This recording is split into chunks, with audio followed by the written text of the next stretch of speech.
I used to wait tables. I worked at a seafood restaurant in Charleston, South Carolina, a seafood restaurant called Hymen's. That's right. Just located on the same block as a restaurant called Sticky Fingers. That's true.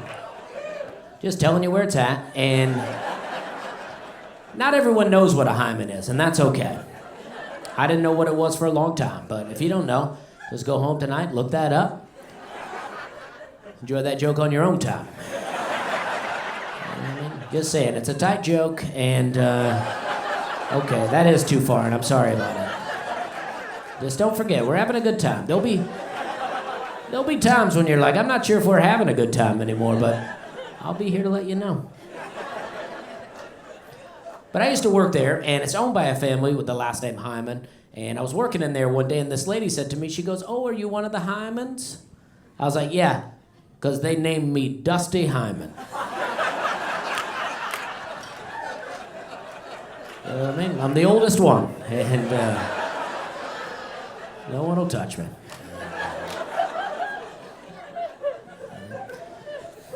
I like working there. We had a good time. I like to eat off people's plates when I was at work, you know, after they were done with it, of course. And a lot of people was telling me that was nasty. I shouldn't be doing that. So I had to come up with a system, way to justify it to them and maybe to myself a little bit. And I decided I would only eat off the plates of women and only if I would make out with them, right? So I feel like if you'll make out with somebody, it's okay to eat their food, right?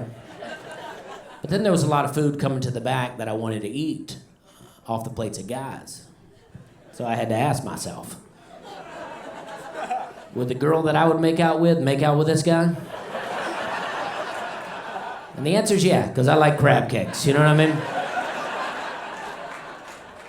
Big crab cake guy. You know what I mean? We're having a good time. A lot of people would come in there and they would close the menu and they'd go, "What's good?" I'm like, "Well, open this back, huh?"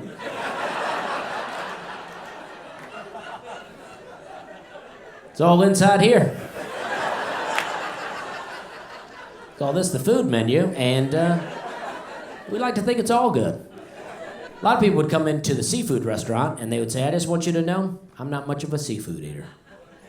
I'm like, "Great, you're in the right place. Because I'll eat it. I recommend you get the crab cakes."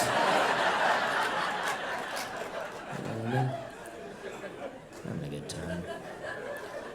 A lot of people like to pair up wines with food, you know, and that's cool, but sometimes they do it in weird situations. Like I had this guy go, "What kind of wine do you recommend with the fried catfish?" I was like, "I don't know, Budweiser?" Or people come in there and they'll be in a real big hurry. They're like, "Can we be in and out of here in 30 minutes? I'm like, "Hell, you can leave right now."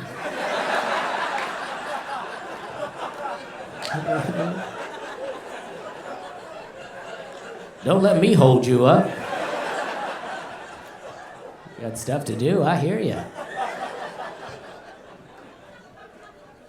Some people think they're tricking you, you know? They're like, "Let me get a large glass of water, a lot of lemons, a lot of sugar." I'm like, "You know we sell lemonade, right?" I'm watching you. I see what you're doing. You get a lot of tourists in there, and that's cool, but they ask a lot of weird questions, you know? They're always like, "What's something non-touristy we can do?" Which I think's a weird question, because you're on vacation. You should do touristy things. But they're like, "What's something non-touristy we can do?" I'm like, "I don't know. You can get in your car and go home." You know what I mean? That's the most non-touristy thing you can do. You can buy a house, you know what I mean? Just move on in. They're like, "Well, we want to do something the locals do." "What's something the locals do?" And I'm like, "Well, I'm local. Right now I'm at work."